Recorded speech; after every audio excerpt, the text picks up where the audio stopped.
नमस्कार, मैं आरती Vaghela CME news से आपका स्वागत करती हूँ।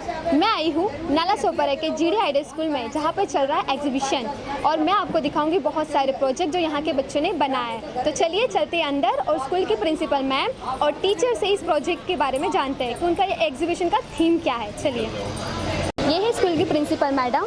आज के एग्जीबिशन के बारे में हम इनसे थोड़ी जानकारी लेंगे। तो आपके एग्जीबिशन का थीम क्या है?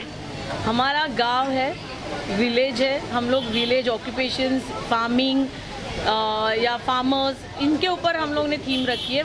तो बेसिकली ये गांव का थीम है, विलेज थीम है हमारा। तो आप मुझे बताएं कि आज की जो जनरेशन है जो गांव से ज़्यादा शहर में रहना पसंद करती है, उनके लिए आप अपने स्कूल की तरफ से क्या मैसेज देना चाहती है?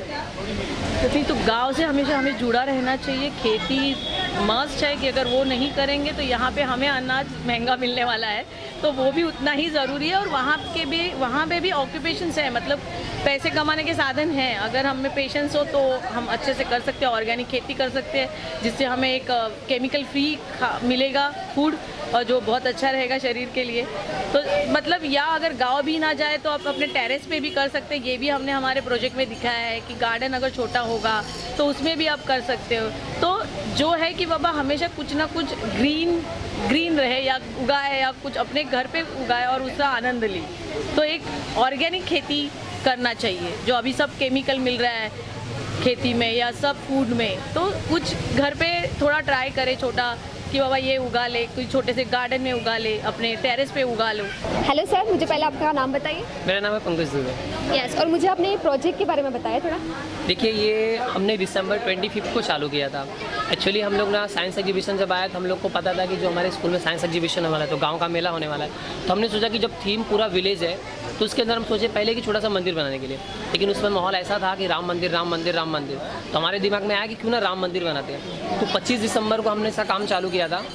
हफ्ते में पूरे दिन हम लोग समझिए कि 3 से 4 घंटा काम करते थे, डेली 3 से 4 घंटा काम करते थे। फिर उसके बाद फाइनली बोलते हैं ना, ऐसा एक समय आ गया था ना कि मंदिर ऐसा लग रहा था कंप्लीट नहीं हो पाएगा, क्योंकि 22 फरवरी को बोलते हैं ना, 22 जनवरी को उद्घाटन था। तो उसके पहले हमको किसी तरह से कंप्लीट करना था उसको। तो हम लोग 3 दिन और 3 रात पूरा मेहनत करके फिर जाकर के इसको कंप्लीट किए। और आप जो ट्रैक्टर देख रहे हैं ना, वो अचानक से बोलते हैं ना 4 दिन 5 दिन पहले जो दिमाग में आया कि चलो ट्रैक्टर बनाना। पहले हमने सोचा था बाहर से किसी से बनवाएंगे, फिर बाद में लगा कि नहीं, बाहर किसी से नहीं बनाएंगे, खुद से बनाएंगे। तो उसको भी 3 दिन के अंदर। आपके माइंड में ये विचार आया कहाँ से? मतलब ये कैसे आपको आइडिया मिला कि हम ये बनाते, अयोध्या धाम अपने यहाँ पे लाते, अयोध्या से आप अयोध्या धाम यहाँ पे ला दिया? मतलब ये कैसा मतलब माइंड में आया? देखिए, क्या है ना कि हमारी आस्था है सनातन धर्म में, और हमको ऐसा लगता है ना कि सभी लोगों को ना एक बार तो कम से कम यूपी जाना चाहिए और राम मंदिर का तो दर्शन करना चाहिए। लेकिन जो लोग नहीं जा पा रहे हैं, वहाँ पे दर्शन नहीं कर पा रहे हैं, तो एटलीस्ट यहाँ पर आएँ और राम भगवान का यहीं पे दर्शन कर ले। एटलीस्ट मेरी इच्छा यही थी कि ज़्यादा से ज़्यादा लोग राम मंदिर का एटलीस्ट देख पाएँ हम सामने से। और हमने इसको इस तरह से बनाया कि इसमें कोई आप बारीकी, थोड़ी सी भी गलती नहीं पाओगे। हमने एक चीज़ को ध्यान में रख कर पूरा ना सेम टू सेम उसी तरह से बनाया। कोई बारीकी आप इसमें कितना भी आप देख लो अच्छे से, कोई बारीकी में आपको कोई भी गलती नहीं मिलेगी इसके अंदर। आप देख सकते हैं काफ़ी अच्छा इन्होंने अयोध्या धाम बनाया और इनके थ्रू हम आज देख पा रहे हैं अयोध्या धाम को। Thank you so much sir.